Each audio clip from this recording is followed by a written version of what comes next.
माझ्या मित्राचा ना जस्ट असंच ॲमेझॉन बघितलं तर त्याचं ना ऑलमोस्ट एव्हरी डे 2-2-3-3 डिलिव्हरीज होत्या.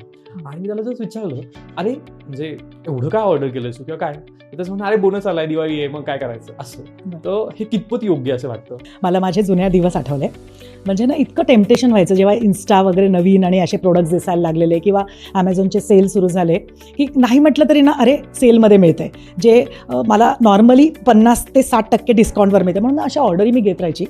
आणि बघितलं तर ना वर्षात ना हार्डली 2-3दा पण मी त्या गोष्टी वापरायची नाही. मग नंतर मला रिअलाईज होत गेलं हे तर आपल्याला म्हणजे फक्त टेम्पटेशन, इम्पल्सिव्ह बाईंग आणि स्वतःला एक सुखद आनंद त्या मोमेंटला, आणि त्याच्यानंतर त्याचा काहीच आपल्याला असं काही आपण त्याचा वापर होत नाही आहे. मग नंतर हळूहळू मग मी माझ्या स्वतःच्या मनाला कंट्रोल घालायला लागली की प्रज्ञा हे खरंच गरज आहे का आपल्याला आत्ता घ्यायची?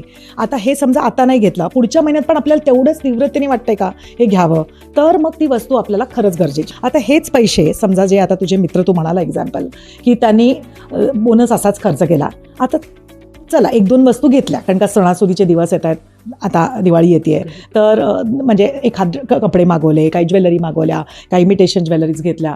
बट जर का हेच पैसे बाजूला ठेवले असते आणि कुठेतरी चांगले जाऊन वेकेशनला जाऊन आले असते किंवा कुठला तरी एक दागिना झाला असता किंवा कुठल्या कारच्या डाऊन पेमेंटला गेले असते, म्हणजे लॅपटॉपच्या म्हणजे कारणी लागले असते ना, तर त्याला त्याचा आनंद जास्त मिळाला असता. सो तिथे मी क्लायंटला सांगते की तुमची गरज ओळखा दे तुम्ही, नाहीतर मग कसं होतं, मग तो वायफळ खर्च होतो.